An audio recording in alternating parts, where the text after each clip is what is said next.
उस वक्त ऑर्कुट होता था, ऑर्कुट बहुत था। तो ऑर्कुट पे हमने गाना डाला, रफ्तार ने डाला अपनी आईडी से, क्योंकि इंटरनेट उसके घर पे था। तो हनी भाई का मैसेज आया हमको ऑर्कुट पे, you guys are under spotlight, come and meet me. सन 2006 में मेरा एक गाना आया था, काफ़ी लोगों को नहीं पता, तब मैं अंग्रेजी में रैप करता था, कूल इक्वल के नाम से। और एक गाना आया था, उसका नाम था सोडा विस्की। मेरे टीचर हैं, वो हमने सीखा उनसे। हमको तो ये भी नहीं पता था, मैं गया उनसे मिला, मैं 19 साल का था उस वक्त। हनी सिंह का सॉलिड कमबैक तो आपने देखा ही होगा, लेकिन क्यों इस कमबैक की जरूरत पड़ गई? क्यों कभी एक ही ग्रुप में रहने वाले 3 लोग जानी दुश्मन बन गए? क्या थी माफिया मुडीर की कहानी? हनी सिंह अचानक से गायब कैसे हो गए और कौन था इन सब के पीछे? वो सब आप इस वीडियो में देखोगे, लेकिन वीडियो एंड तक जरूर देखें, क्योंकि बहुत से राजों का पर्दा इसमें उठने वाला है। दोस्तों, आपने देखा होगा रफ्तार, बादशाह और हनी सिंह में काफी गर्मा गर्मी बनी रहती है। ये हमेशा से एक दूसरे को ट्रोल करते हुए नजर आपको आ जाएंगे, और ये सिलसिला आज का नहीं, बहुत पुराना है। अब इसकी वजह क्या है, तो चलिए स्टार्ट करते हैं यो हनी सिंह से। साल था 2001 जब हनी सिंह ने अपने कैरियर की शुरुआत करी, और सन 2003 तक वो दिल्ली में बन गए एक म्यूजिक कंपोजर, जिसका फोकस था ओनली हिप हॉप बीट्स पर। ब्रो, मैं 2003 से बीट्स बना रहा हूँ। 2003 में लोकल रैपर्स थे दिल्ली के जो इंग्लिश में गाते थे, उनके लिए बीट्स बना रहा था। Just a music producer, never wanted to sing, never wanted to write. लेकिन उस वक्त तक इंडिया में हिप हॉप बीट्स का इतना कोई क्रेज था ही नहीं। तो हनी सिंह का अब तक ना तो कोई रैपर बनने का सपना था, ना ही कभी उन्होंने इस बारे में सोचा। फिर 2005 में हनी सिंह ने एक ट्रैक कंपोज किया और एज ए रैपर खुद को लॉन्च भी किया, एज ए इंग्लिश रैपर, जो साल का सबसे बड़ा हिट साबित हुआ। सॉन्ग था खड़के गिलासी।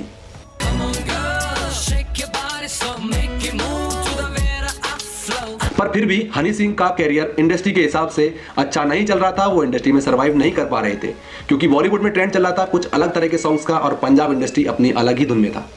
लोगों का तो मानो जैसे हिप हॉप से परहेज सा ही था। अब हनी सिंह ने ना चाहते हुए भी पंजाब इंडस्ट्री में डेब्यू किया, वो भी अपने एक दोस्त के सजेशन से, क्योंकि सरवाइव करने के लिए पैसे की जरूरत भी तो थी। तो दोस्तों, साल था 2007 जब हनी सिंह ने पंजाबी सिंगर राज बरार के साथ एक एल्बम की, जो कि काफी हिट हो गई। इसके हिट होते ही पूरी पंजाब इंडस्ट्री में जैसे हनी सिंह के नाम का डंका बजने लगा, और बहुत सारे पंजाबी सिंगर्स जो कि अपने ओहदे में बहुत बड़े सिंगर्स थे, उन्होंने हनी सिंह को अपना म्यूजिक कंपोज करने के लिए अप्रोच भी किया, जिसमें एक था दलजीत दोसांझ। तो हनी पाजी ने दलजीत के साथ भी कई सारे सॉन्ग्स किए, और उनकी जोड़ी भी हिट हो गई, जिससे हनी सिंह ने पूरी पंजाब इंडस्ट्री में सारे पंजाब रैपर्स को जैसे नंगा ही कर दिया हो, क्योंकि साल का सबसे बड़ा हिट था उनका सॉन्ग पंगा।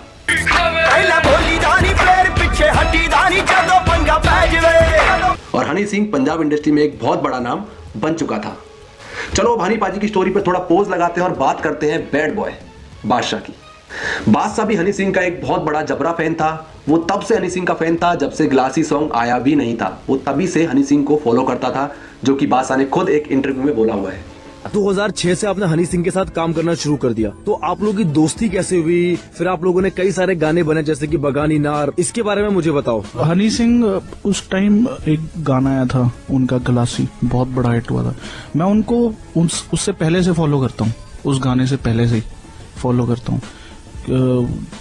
जब उनकी मतलब और रीमिक्सेस आते रहते थे नेट पे, तो मुझे लगता रहा यार इंडिया में जो है ना एक टैलेंटेड बंदा। तो भैया साल था 2006 जब बादशाह ने एक ट्रैक निकाला जिसका नाम था सोडा विस्की, जो कि अच्छा खासा हिट हो गया। बादशाह का उस टाइम पे नाम था कूल इक्वल। सन 2006 में मेरा एक गाना आया था, काफी लोगों को नहीं पता, तब मैं अंग्रेजी में रैप करता, कूल इक्वल के नाम से। और एक गाना आया था, उसका नाम था सोडा विस्की। और ये सॉन्ग भी बादशाह ने इसी वजह से निकाला था। तो भाई अब सॉन्ग पहुंच गया हनी सिंह तक, और हनी पाजी इस गाने से काफी इंप्रेस हुए। तो उनको जो तलाश थी अपने ग्रुप मेंबर की, वो उनको बादशाह के रूप में मिल गया। अब अनूप, जो कि हनी पाजी का मैनेजर था, उसके थ्रू बादशाह को बुलाया गया अपने स्टूडियो में, हनी पाजी के स्टूडियो में। और जब बुलाया गया तो उनकी तलाश यहाँ पर खत्म हो गई, और उनको मिला अपना ग्रुप का पहला मेंबर, और ग्रुप का नाम रखा गया माफिया मुंडीर। गाना आया था, उसका नाम था सोडा विस्की। तो उसके वो गाना सुनने के बाद हनी पाजी के जो मैनेजर थे अनूप उस टाइम, तो उन्होंने मुझे कहा कि यार ये सही गाना है यार, आप हनी के साथ क्यों नहीं काम करते? तो मैं भी हनी का म्यूज़िक सुनता था, तो सिमिलर सा टेस्ट था हमारे म्यूज़िक का। तो that is how we met. And तो भाई दोनों ने मिलकर काफी सारे ट्रैक निकाले, जिसमें से एक ट्रैक उनका सबसे ज्यादा हिट हो गया, जिसको उनसे पहचान मिली, और उनकी पहचान को 4 चांद लग गए। वो ट्रैक था गेट अप जवानी।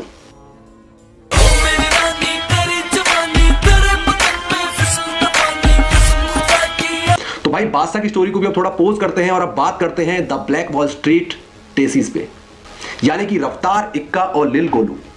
तो साल था 2009 जब इन तीनों ने मिलकर एक ट्रैक निकाला जो कि डाल दिया ऑर्कुट पर, क्योंकि जमाना था उस टाइम पे ऑर्कुट का। अब रफ्तार ने जैसा कि एक इंटरव्यू में बताया हुआ है कि the Black Wall Street Desis एक ब्लैक रैपर्स का ग्रुप है। They are just untrained rappers which needs to be groom.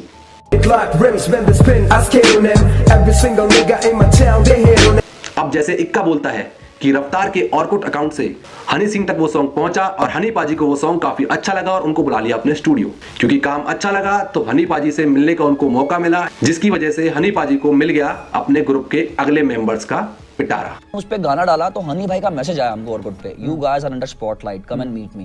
तो फिर हम ओखला गए, भाई से मिले। और अच्छा, by that time Honey Singh was already थे मेकिंग क्या दिन खड़के आता उस वक्त। अच्छा, तो ऑलरेडी वो रिलीज्ड बहुत आर्टिस्ट हम मतलब वो इतना बड़ा गाना लगता था हमको, जो टीवी पे आता है इंसान, हमारे तो बहुत बड़ा था यार स्टार्टिंग डेज में यार।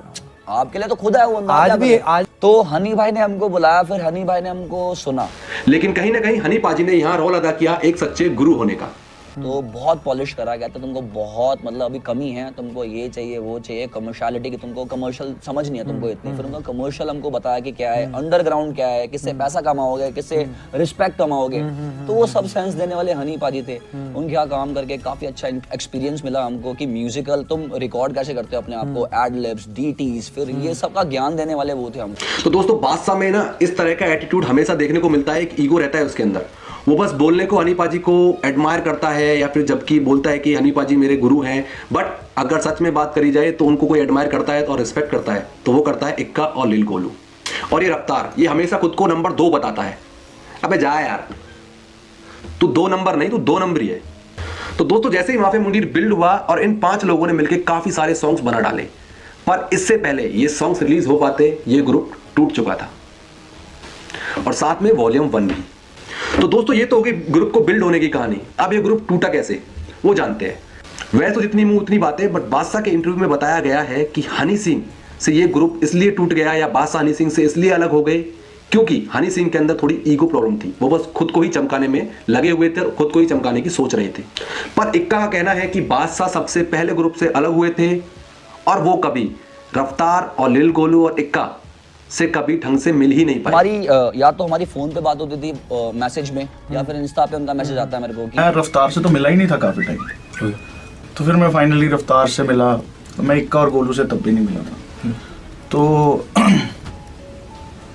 इन्होंने कुछ गाने किए थे तब मेरे को नहीं पता था, मैं आउट ऑफ टच हो गया था थोड़े टाइम के लिए उस टाइम गेटअप। तो दोस्तों साल था 2011 जब इक्का ने ग्रुप छोड़ दिया, उसके बाद बादशाह ने, फिर रफ्तार ने।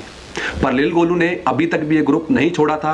हाँ, जब हनी पाजी को बायोपोलर डिसऑर्डर हुआ तब उसने भी ये ग्रुप छोड़ दिया, क्योंकि उनको अपना करियर आगे दिखाई नहीं दे रहा था और उन्होंने अपना सोलो करियर स्टार्ट करने के लिए ये ग्रुप को त्याग दिया। आई थिंक आइडियोलॉजीज के डिफरेंस होता है, मतलब सोच का डिफरेंस होता है। मुझे तो ये लगता है इसलिए टूटते हैं ग्रुप। आई थिंक इक्का वाज द फर्स्ट वन, और ये मुझे रफ्तार ने बताया कि इक्का प्रॉब्ली लेफ्ट द ग्रुप सबसे पहले, मेरे ख्याल से 5-6 महीने में चला गया था। एंड उसके बाद रफ्तार लेफ्ट एंड देन आई सन 2012 में, इनफैक्ट लेट 2011 में आई क्विट। और अब हनी सिंह की एक एल्बम रिलीज हुई जिसका नाम था इंटरनेशनल विलेजर्स।